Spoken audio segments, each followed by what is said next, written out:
गणेश जी की पूजा हो, उत्सव हो, विसर्जन हो, एक नारा हमेशा गूंजता है, गणपति बप्पा मोरया। अब गणपति बप्पा का मतलब तो समझ आता है, मोरया का अर्थ क्या है और गणपति बप्पा मोरया क्यों बोला जाता है। चलो आज आपको ये बहुत गहरी बात समझाते हैं। इससे आपको एक भक्त और भगवान के बीच के रिश्ते की जो गहराई है ना, वो भी अच्छे से समझ में आएगी। देखिए 14वीं शताब्दी में गणेश जी के एक बहुत बड़े भक्त हुए जिनका नाम था मौर्य शालिग्राम जी।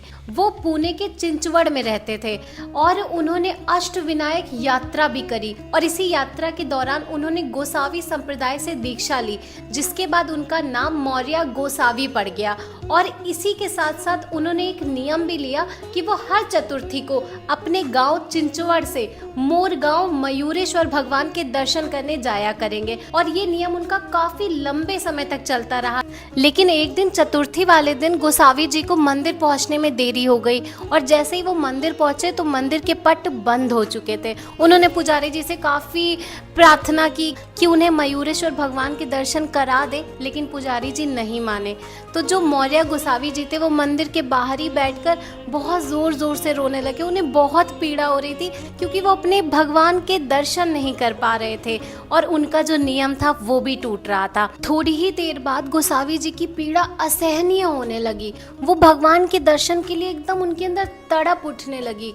तो मयूरेश्वर भगवान स्वयं उनके सामने प्रकट हो गए और उन्होंने उनकी पीड़ा को शांत करने के लिए अपने दर्शन दिए। और उसी समय उन्होंने गोसावी जी को आशीर्वाद दिया कि तुम्हारी भक्ति और समर्पण इस अवस्था में आ चुकी है कि अब मुझ में और तुम में कोई भेद ही नहीं रह गया और आज से तुम्हें मेरे दर्शन करने कहीं जाने की जरूरत नहीं है। मैं हमेशा तुम्हारे साथ ही रहूंगा, तुम्हारे पास ही रहूंगा। और उसके बाद कहते हैं कि निरंतर जो गणेश जी हैं वो गोसावी जी के साथ ही रहने लगे और उसके बाद से ही जो भक्तजन है वो गणपति बप्पा मोरया बुलाने लगे, क्योंकि भक्त और भगवान का भेद खत्म हो चुका था। और इसके पीछे भक्तों का भाव ये भी था कि मौर्य जी जैसी भक्ति मुझे भी दे और आप मेरे साथ भी निरंतर रहें और अपनी कृपा हम पर हमेशा बनाए रखें। और तब से लेकर आज तक गणपति बप्पा मोरया चलता आ रहा है, जो कि एक भक्त और भगवान के बीच का जो गहरा रिश्ता है उसे भी प्रदर्शित करता है। राधे राधे।